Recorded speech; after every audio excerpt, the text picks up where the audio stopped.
Hey guys, welcome into the sandbox. I am on a roll again this week. I'm still tackling this whole negative behavior in the workplace. But this week, I want to talk about the flip side of what happens when you call out negative behaviors. Last week, we talked about what happens when we don't address them, and really more of a call to action of why the heck aren't we addressing, especially if it's somebody with the high title. Why are we allowing toxic behaviors to go unchecked in the workplace? Totally frustrates me and I don't like it at all.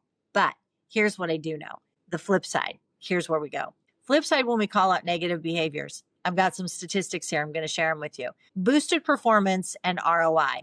By eliminating toxic behaviors, you're saving 2 to 4 times more than hiring a superstar. Think about that. You invest so much time, effort in recruiting the right person to get that superstar, stellar person on the team because they're going to help the team skyrocket. Yeah, actually, by eliminating toxic behaviors, you save 2 to 4 times more than you would by hiring just a great superstar. Healthy culture correlates with improved productivity.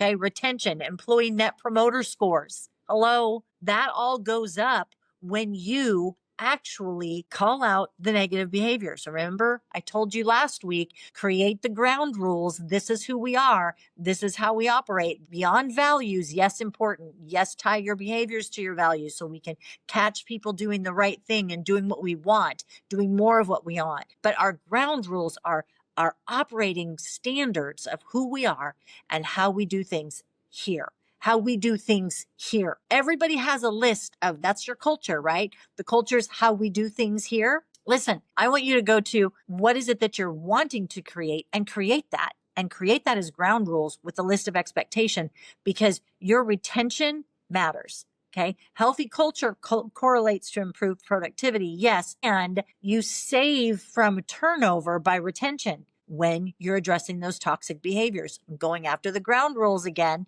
retention focused environments avoid 30 to 200% salary loss. I told you that last week, but here's what Gallup said. Engaged teams have 31% lower turnover. Why are teams engaged? Because they're communicating, because they trust, because the culture supports them being able to have autonomy in the workplace, right? Less wasted leader time. What does that mean? With less toxic cleanup, managers get to reclaim 1 day a week that they're spending on performance issues.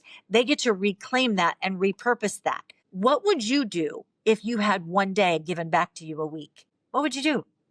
It improves morale when we take care of the toxicity, engagement, and discretionary effort. What's discretionary effort, Tammy? Those things that people are deciding what they're going to spend time on. Discretionary effort, I'm going to put it bluntly. You get a lot of people, if you have a toxic environment, depending on negative environment, you have a lot of people that are spending time at cubicle walls, spending time looking for jobs while you're paying them, spending time social media surfing, or spending time doing other tasks unrelated to the business that you've hired them to do, because that's what actually fuels them. The environment you have them in doesn't fuel them, but that discretionary effort can come back to you and increase morale and performance. You see, high morale increases productivity by 12%, studies show. Engagement cuts absenteeism and turnover, boosting organizational agility. When people are there doing the work, you have a more engaged and agile work environment and workforce to get the job done.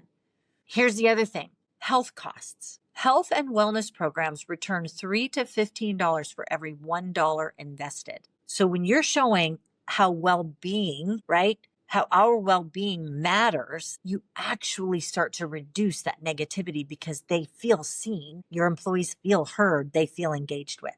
Here's the bottom line. Leaving toxic characters unchecked, we know costs money, costs you dearly. Challenging and managing them, though, yields a return of 2 to 4 times savings, increasing morale and retaining your top talent. You also get back time. So why wouldn't you address negative behaviors unless you just don't know how? So here's some powerful questions that I want to challenge you with. What would it mean to you? What would it mean to your ROI if each leader reclaimed 1 day a week of strategic time?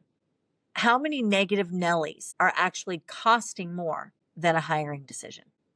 And what could you achieve if you focused on a call out culture? What would that look like? We're going to Call out culture, meaning I'm going to call it out because we've got ground rules that we're going to point to. I'm not being mean because I'm calling it out. I'm actually saying we've all committed to these ground rules. These are the behaviors we've committed to. And are you measuring the cost of inaction as carefully as you do your sales targets? And for every team member, not just a select few. Because I've seen a big trend on that one too.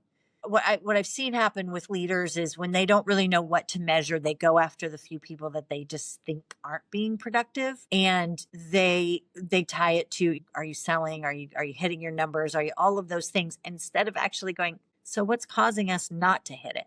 What's causing us to be delayed in our product, getting our workflow done? Spotlighting is the bottom line. I want you to focus in and spotlight what's working, right? Reflect a spotlight on what is working, but also be willing to reflect the other one on what's not and address it. Celebrate it and address it. Celebrate it and address it. It's not just about how do we feel? Is everybody feeling good? No, it's about bottom line. Are we achieving what we want? And our toxic behaviors, what's holding us back from really getting to what we need? Are those negative behaviors holding us back from what we really need? Because let's remember, there is a real dollar impact to toxic behaviors. And when they go unchecked in your workplace, when they go unchecked and we make workarounds around them, it actually costs you so much more in turnover, people, energy, effort, time, money. So just address the behaviors that no longer serve, uproot them, dig them up, get them out. Get your ground rules posted that we know what we go by. This is how we operate. This is who we are. And then we actually have a workforce that we can work with every single day that's productive, that has that autonomy that we're celebrating and acknowledging through the work and the efforts, achieving the performance levels that we want. I just want you to get real clear with yourself and be willing to be bold with yourself and ask some of those questions around productivity and around toxicity and around whether or not you're actually addressing it or sweeping it under the rug. My grandma was notorious for sweeping things under the rug. And we used to laugh about it because she wouldn't address things. She'd be annoyed or irritated with somebody, but you'd never know it. She'd just be always friendly. But then you'd hear about it. Don't be like grandma. Don't be the one that sweeps things under the rugs and ignores them until you trip over them. Just address it. Take the rugs out of the room. Clean up the mess. And it might be some people too. That's it for today. That's my rant. Make it a great day. I'll see you next time in the sandbox. You know somebody that might be able to benefit from this. Click share. Share it with a friend. I'll see you next time. God bless.